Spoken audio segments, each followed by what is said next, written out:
Good morning students. आज के lecture video में आपका स्वागत है। आज का लेक्चर वीडियो जो है आपका EL 307 8085 माइक्रो प्रोसेसर की फर्स्ट यूनिट का पहला टॉपिक है। तो इस लेक्चर वीडियो में हम 8085 माइक्रो प्रोसेसर और उससे पहले माइक्रो प्रोसेसर के बारे में जानेंगे कि माइक्रो प्रोसेसर क्या होता है, इसके डिफरेंट डिफरेंट हिस्टोरिकल डेवलपमेंट्स क्या क्या हैं, और एक माइक्रो प्रोसेसर के अंदर के कौन कौन से कंपोनेंट होते हैं, माइक्रो प्रोसेसर का ब्लॉक डायग्राम, उसका इंटरनल आर्किटेक्चर, और माइक्रो प्रोसेसर से संबंधित बहुत सारी टर्मिनोलॉजीज़ को आज हम समझेंगे। तो माइक्रो प्रोसेसर की अगर हम बात करें तो माइक्रो प्रोसेसर जो होता है, micro processor is electronic device that fetch instructions from memory and execute them and provide result. तो ये इसकी एक बेसिक डेफिनेशन होगी माइक्रो प्रोसेसर की, कि माइक्रो प्रोसेसर क्या होता है। कि एक इलेक्ट्रॉनिक डिवाइस होता है जो इंस्ट्रक्शंस को मेमोरी से फैच करता है, यानी निकालता है और उनको एग्जीक्यूट करता है ताकि रिज़ल्ट मिल सके। So it is a integrated chip which has computing and decision making capabilities. ये एक इंटीग्रेटेड चिप होती है जिसके अंदर कंप्यूटिंग, और ये कंप्यूटिंग का मतलब होता है एनालिसिस ऑफ डाटा, डाटा को एनालाइज करने का काम को कंप्यूटिंग कहते हैं। तो कंप्यूटिंग करने और डिसीजन मेकिंग की कैपेबिलिटी होती है। तो जो माइक्रो प्रोसेसर है वो एक आईसी की फॉर्म में हमारे पास आज के टाइम में उपलब्ध है। सो माइक्रो प्रोसेसर जो काम करता है वो कंप्यूटिंग और डिसीजन मेकिंग का काम करता है। अलग अलग डाटा को प्रोसेस करता है और हमें रिजल्ट प्रोवाइड करता है। तो माइक्रो प्रोसेसर किस तरह से बना, किस तरह से उसके अंदर डिफरेंट टाइम पे डेवलपमेंट हुए। तो जो सबसे पहला माइक्रो प्रोसेसर जो था वो अपना ये 4004 माइक्रो प्रोसेसर था, जो 4 बिट का माइक्रो प्रोसेसर हुआ करता था, और ये पीमोस टेक्नोलॉजी पे बेस्ड था। इसके बाद 808 माइक्रो प्रोसेसर आया जो 8 बिट का था और एनमोस टेक्नोलॉजी पे बेस्ड था। उसके पश्चात 8080 माइक्रो प्रोसेसर आया जो वो भी 8 बिट का था और एनमोस टेक्नोलॉजी पे बेस्ड था। और फिर जो हमारा जो सब्जेक्ट है 8085 माइक्रो प्रोसेसर, इस माइक्रो प्रोसेसर का डेवलपमेंट हुआ। ये भी 8 बिट का था और एनमोस टेक्नोलॉजी पे बेस्ड था। तो जो ये तो शुरुआत के ज़रूर थे, लेकिन ये इतने ज़्यादा कैपेबल माइक्रो प्रोसेसर नहीं थे। 8085 सबसे बेसिक माइक्रो प्रोसेसर माना जाता है। इसलिए माइक्रो प्रोसेसर जो एडवांस माइक्रो प्रोसेसर्स हैं उनको समझने के लिए 8085 को समझना बहुत ज़रूरी होता है, इसलिए ही ये आपके सिलेबस का पार्ट है। उसके बाद 8086 माइक्रो प्रोसेसर आया। 8086 माइक्रो प्रोसेसर आप नेक्स्ट ईयर में, थर्ड ईयर में पढ़ेंगे, जो एडवांस माइक्रो प्रोसेसर का आपका सब्जेक्ट चलेगा। तो ये एक 16 बिट का माइक्रो प्रोसेसर था और ये एच मोस्ट टेक्नोलॉजी पे बेस्ड था। इस तरह से 808 माइक्रो प्रोसेसर आया। 8086 माइक्रो प्रोसेसर दो कन्फिग्रेशन में अवेलेबल था, 8 और 16 में। सो ये भी एच मोस्ट टेक्नोलॉजी पे बेस्ड था। एच का मतलब होता है हाई डेंसिटी चैनल। अब ये जो माइक्रो प्रोसेसर थे, उसके बाद जो माइक्रो प्रोसेसर आया वो 186 आया। ये 16 बिट का माइक्रो प्रोसेसर हुआ करता था। फिर 80286 आया जो 16, ये भी 16 बिट का था। फिर 386 32 बिट का, 486 जो था वो 32 बिट का, और उसके बाद 80586 काफ़ी ड्रास्टिक चेंज हुआ माइक्रो प्रोसेसर टेक्नोलॉजी के अंदर, जो 64 बिट का अवेलेबल हुआ मार्केट में। उसको पेंटियम भी बोला जाता है, कि पेंटियम माइक्रो प्रोसेसर या 80586। पेंटियम के बाद जो दूसरे प्रोसेसर्स आए, जैसे कि पेंटियम प्रो आया, पेंटियम 2 आया, पेंटियम 3 आया, पेंटियम 4 आया, और आजकल जो माइक्रो प्रोसेसर है वो i7 माइक्रो प्रोसेसर मार्केट में आप देखते होंगे कि i7 लैपटॉप आपको मिलेंगे, लैपटॉप जिनके अंदर i7 प्रोसेसर यूज़ किए जा रहे हैं। माइक्रो प्रोसेसर में जो मेमोरी होती है, मेन मेमोरी होती है, उसको रैम कहते हैं, उसको रैम बोलते हैं। रैम की जो फुल फॉर्म है that is random access memory. और जो इंस्ट्रक्शंस और प्रोग्राम है वो जो है वो मेन मेमोरी में ही स्टोर किए जाते हैं। और जो रोम होता है इसको ये जो मेमोरी होती है, जो सॉफ्टवेयर होता है माइक्रो प्रोसेसर का, उनको, और जो इंस्ट्रक्शंस होती हैं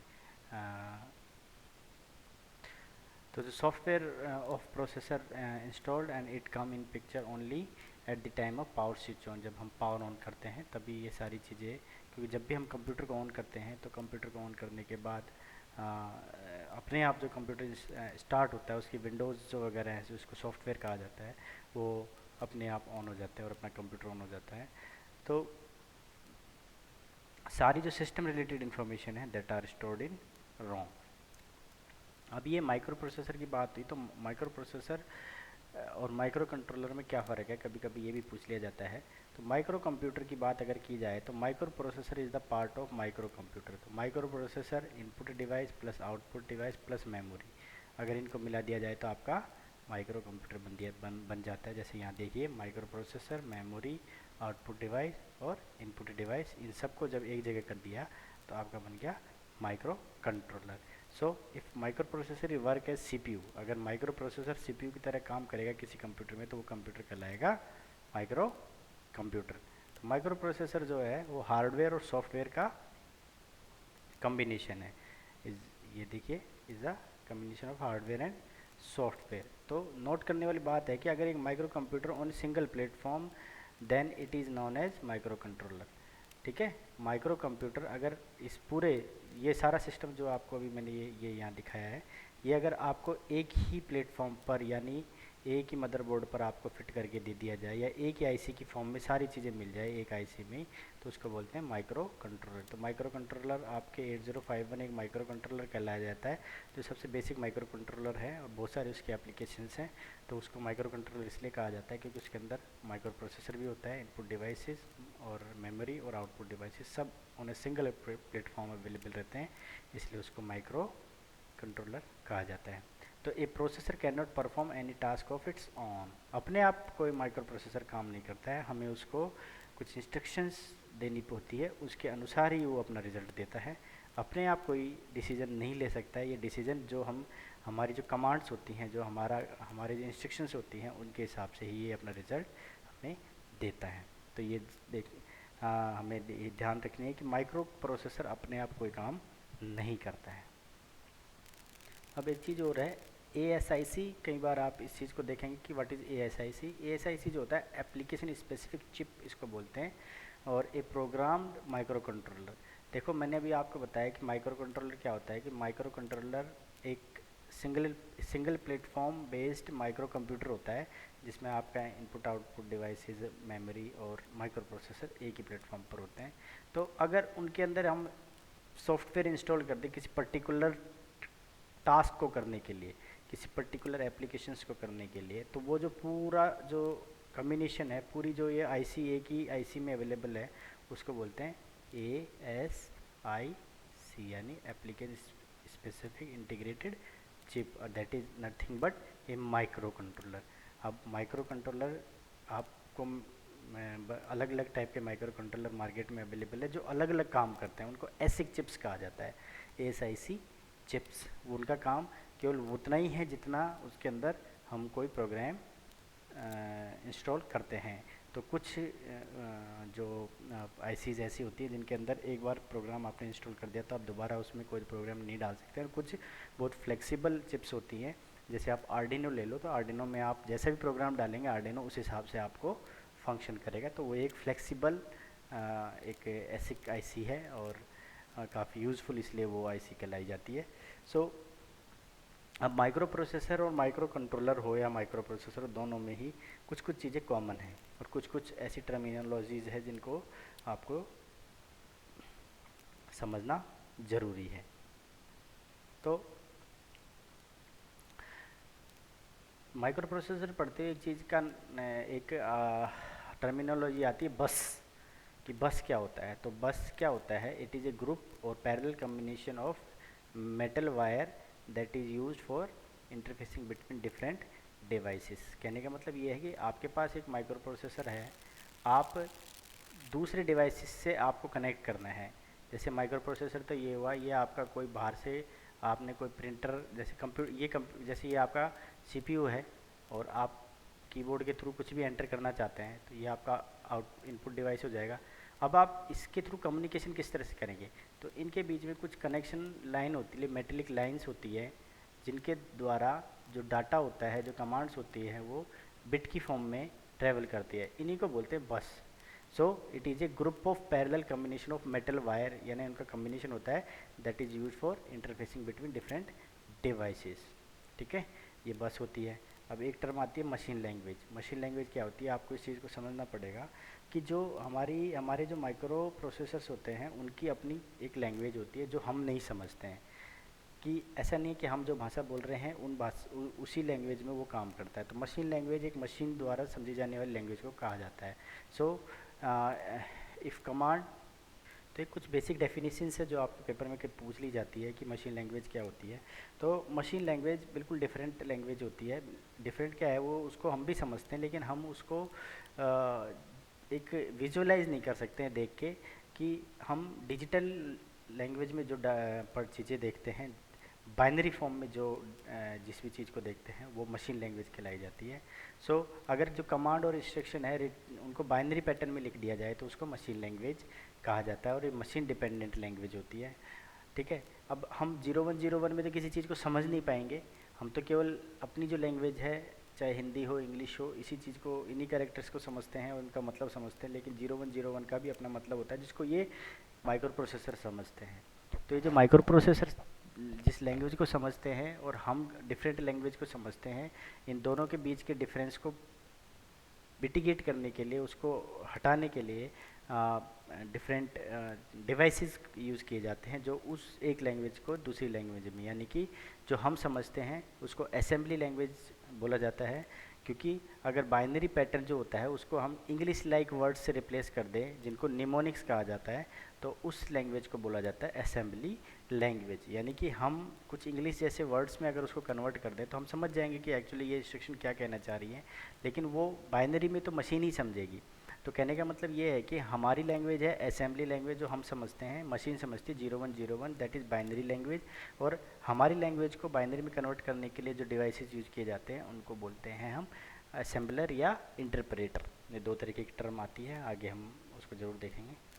सो असेंबली लैंग्वेज जो होती है वो जो होती है वो प्लेटफॉर्म डिपेंडेंट होती है। यानी इंग्लिश लाइक लैंग्वेज ज़रूर है, लेकिन वो ऐसा ज़रूरी नहीं कि हर माइक्रो प्रोसेसर के लिए वो उस तरह की ही कमांड, उस तरह की ही इंस्ट्रक्शन हो। हर माइक्रो प्रोसेसर के लिए अलग अलग लैंग्वेज होती है। तो देखिए, ये मैं लैंग्वेज मैं समझता हूँ, ये लैंग्वेज हमारा माइक्रो प्रोसेसर समझता है, और उन दोनों के बीच में जो एक पुल का काम करता है, एक ब्रिज का काम करता है, उसको बोलते हैं असेंबलर। सो सो जो अब ये असेंबलर होता क्या है, ये असेंबलर कुछ भी नहीं है, एक सॉफ्टवेयर होता है, और ये सॉफ्टवेयर एक असेंबली लैंग्वेज को मशीन लैंग्वेज में कन्वर्ट करता है। तो इसके बाद दो दो टर्म और आती है, लो लेवल लैंग्वेज और हाई लेवल लैंग्वेज। अभी लो लेवल लैंग्वेज क्या होती है, अभी हमने क्या दो लैंग्वेज की बात करी, असेंबली लैंग्वेज और मशीन लैंग्वेज। अब ये देखिए, मैंने आपको एक चीज़ बताई कि असेंबली लैंग्वेज हर माइक्रो प्रोसेसर की अलग होती है, ठीक है, और मशीन लैंग्वेज हर माइक्रो प्रोसेसर की अलग होती है, क्योंकि मशीन लैंग्वेज होती है जैसी मशीन वैसी लैंग्वेज। तो दोनों प्लेटफॉर्म डिपेंडेंट हो गई, ठीक है। So a language which is platform specific और platform dependent, that is called low level language. तो ये जो अभी हमने ऊपर जो डिस्कस करी वो कौन सी लैंग्वेज होगी आपकी, लो लेवल लैंग्वेज, ठीक है। तो असेंबली लैंग्वेज और मशीन लैंग्वेज जो है वो क्या होगी, लो लेवल लैंग्वेज, ओके। अब हाई लेवल लैंग्वेज की बात करें कि ऐसी लैंग्वेज जो प्लेटफॉर्म इंडिपेंडेंट हो, यानी कि वो हर प्लेटफॉर्म पे काम करती हो, ऐसी लैंग्वेज को बोलते हैं हाई लेवल लैंग्वेज। जैसे आप सी प्लस प्लस और जावा वगैरह जो पढ़ते हैं उनको हाई लेवल लैंग्वेज कहते हैं। तो आपने समझा कि हाई लेवल और लो लेवल लैंग्वेज कौन सी होती है और क्या होती है, ओके। अब ऊपर हमने जैसे जो चीज़ें पढ़ी हैं उन चीज़ों को अगर टेक्निकल लैंग्वेज में हम देखें, तो ये जो असेंबली लैंग्वेज जो होती है, इस लैंग्वेज में जो प्रोग्राम और या जो इंस्ट्रक्शन होती है उनको बोलते हैं सोर्स कोड, ओके। और ये जो मशीन लैंग्वेज होती है, इसमें जो प्रोग्राम और इंस्ट्रक्शन होती है उसको बोलते हैं ऑब्जेक्ट कोड, ठीक है। तो ऑब्जेक्ट कोड को कौन समझता है, मशीन, और इसको कौन समझता है, हम असेंबलर, ठीक है। अब इसको जो कन्वर्ट करता है उसको बोलते हैं कंपाइलर या इंटरप्रेटर, ठीक है। तो ये जो सोर्स कोड है यूज़र अंडरस्टैंडेबल लैंग्वेज होती है, और ये मशीन अंडरस्टैंडेबल लैंग्वेज होती है, ठीक है। अब ये दो टर्म आ गए यहाँ पे वापस दोबारा, कंपाइलर और इंटरप्रेटर। अब कंपाइलर क्या होता है, अब ऊपर से आप समझ गए हैं कि कंपाइलर क्या होता है। कंपाइलर क्या काम करता है? कंपाइलर रीड होल प्रोग्राम, पूरे प्रोग्राम को एक साथ पढ़ता है और उसके बाद इसको कन्वर्ट करता है किसमें? ऑब्जेक्ट कोड को, यानी सोर्स कोड को ऑब्जेक्ट कोड में कन्वर्ट करता है by reading whole program at once. एक बार में पूरे प्रोग्राम को ये पढ़ लेता है और एक साथ पूरा कन्वर्ट करके आपको ऑब्जेक्ट कोड में कन्वर्ट कर देता है, तो इसको बोलते हैं कंपाइलर। तो compiler is a nothing but a software, ये एक सॉफ्टवेयर होता है, जैसे सी और सी प्लस प्लस ये कंपाइलर होते हैं।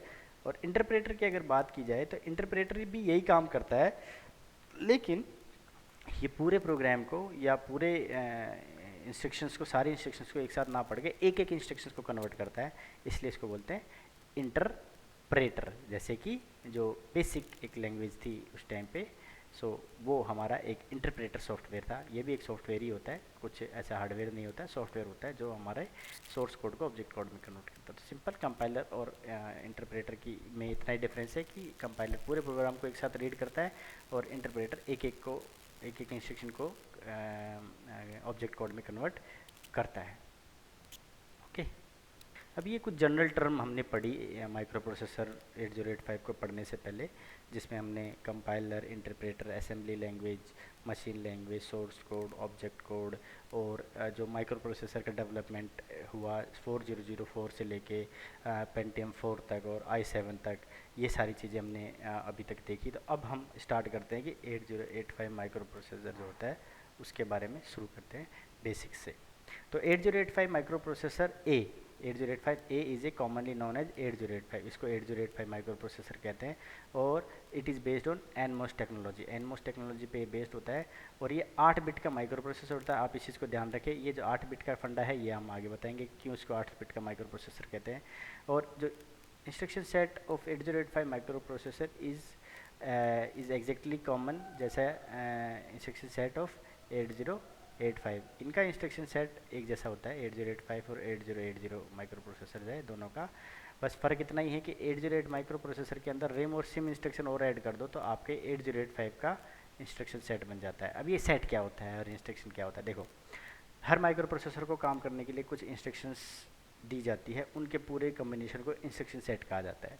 तो मैंने आपको बताया कि असेंबली लैंग्वेज हर माइक्रो प्रोसेसर की अलग होती है। आप 8085 पढ़ेंगे अलग, 8080 दोनों की एक जैसी होती है, बस 2 इंस्ट्रक्शन का फ़र्क रहता है। आप इसके अलावा 8051 माइक्रो कंट्रोलर या 8086 भी पढ़ेंगे तो उसका अलग आएगा, 186 का 286 का अलग आएगा। इसके अलावा अभी जो लेटेस्ट माइक्रो कंट्रोलर की अगर बात की है तो देखो, माइक्रो प्रोसेसर माइक्रो कंट्रोलर काफ़ी सिमिलर है, माइक्रो कंट्रोलर का पार्ट है माइक्रो प्रोसेसर, तो उनकी भी अपनी लैंग्वेज होती है। ठीक है, सो हम जैसे पिक माइक्रो कंट्रोलर अगर हम पढ़ते हैं या जो हमारा एटमेगा जो माइक्रो प्रोसेसर कंट्रोलर है उनको पढ़ते हैं, जो हम आर्डिनो वगैरह में यूज़ करते हैं, तो सबकी अपनी अपनी प्रोग्रामिंग लैंग्वेज है, प्रोग्रामिंग इंस्ट्रक्शन सेट्स हैं। तो 8085 का अपना सेट है, उसको उसका इंस्ट्रक्शन सेट कहते हैं, जिसमें बहुत सारे इंस्ट्रक्शंस हैं, उन इंस्ट्रक्शंस को भी हम पढ़ेंगे। सो अगर दोनों में आपसे कोई पूछे कि what is the difference between instruction set of 8080 and 8085, nothing but 8085 के अंदर 2 इंस्ट्रक्शन एक्स्ट्रा होती है, रिम और सिम की, बस 808 से इतना फ़र्क है। So two new instructions are added. Rim and sim are added in the instruction of 8080, that is rim यानी read instruction mask और sim यानी set interrupt mask, ये 2 इंस्ट्रक्शन होती है।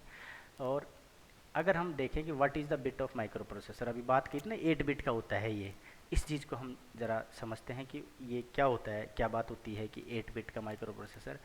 सो जो ये जो कंसेप्ट, तो size of ALU is defined as bit of micro processor. जो ALU होता है किसी माइक्रो प्रोसेसर के अंदर, अर्थमेटिक लॉजिक यूनिट, उसका साइज़ क्या है? अब ये साइज़ क्या कहलाता है कि एक मशीन साइकिल में number of bit of data execute is known as bit of micro processor. एक मशीन साइकिल में कितने बिट डाटा एग्जीक्यूट हो सकता है किसी माइक्रो प्रोसेसर की, उसको उसकी बिट ऑफ माइक्रो प्रोसेसर कहा जाता है। 8085 में कितनी बिट एग्जीक्यूट की जा सकती है एक मशीन साइकिल में? 8 बिट, इसलिए उसको बोलते हैं 8 बिट माइक्रो प्रोसेसर। ठीक है, और इसकी जो फ्रीक्वेंसी क्लॉक, ठीक है, 3 मेगाहर्ट्ज़ की क्लॉक होती है। इन 1971 5 मेगाहर्ट्ज़ की जो क्लॉक यूज़ की जाने लगी थी इसमें। क्लॉक क्या होता है? 3 मेगाहर्ट्ज़ का मतलब क्या हुआ? Speed is directly proportional to frequency. ये जो 3 मेगाहर्ट्ज़ है, जितना ये क्लॉक फ्रीक्वेंसी रहेगी, जितनी ये क्लॉक फ्रीक्वेंसी रहेगी, उतनी आपकी माइक्रो प्रोसेसर की ज़्यादा फास्ट स्पीड होगी। So speed is directly proportional to size of A L U T implies data bus. अब ये बस अब तक पढ़ा है हमने, ये बस के बारे में पढ़ा है। बस क्या होती है? बहुत सारी मेटेलिक लाइन कनेक्शन होती है किसके बीच में? माइक्रो प्रोसेसर और इनपुट आउटपुट डिवाइस जो एक्सटर्नल डिवाइसेज होते हैं। अब ये डाटा बस कहाँ से आ गई? ये डाटा बस के बारे में अब पढ़ेंगे कि डाटा बस क्या होती है। ठीक है। अब आर्किटेक्चर की बात की जाए तो जो हमारा 8085 का आर्किटेक्चर होता है, एक एक्सटर्नल आर्किटेक्चर होता है, एक इंटरनल आर्किटेक्चर होता है। तो बस इज़ डाटा बस, एड्रेस बस, दोनों चीज़ को पढ़ेंगे और इसके इंटरनल और एक्सटर्नल आर्किटेक्चर को पढ़ेंगे, लेकिन ये सब पढ़ेंगे हम अगली क्लास में। तो आज के इस लेक्चर वीडियो में हमने 8085 के बारे में बेसिक रूप से जाना, बिल्कुल कि बेसिक जो डेफिनेशंस वगैरह हैं पहले चैप्टर के अंदर, काफ़ी कुछ उन चीज़ों को हमने आज जाना। तो आप इस चीज़ को रिवाइज़ कीजिए और इसको आप देखते रहिए। अगले जो लेक्चर में हैं हम इसके इंटरनल और एक्सटर्नल आर्किटेक्चर और जो टर्मिनोलॉजीज़ हैं उनके बारे में हम जानेंगे। So thank you for watching this video. आप इस तरह से वीडियो को देखते रहिए और अगर कोई प्रॉब्लम हो तो आप कमेंट में डाल सकते हैं। So thank you very much.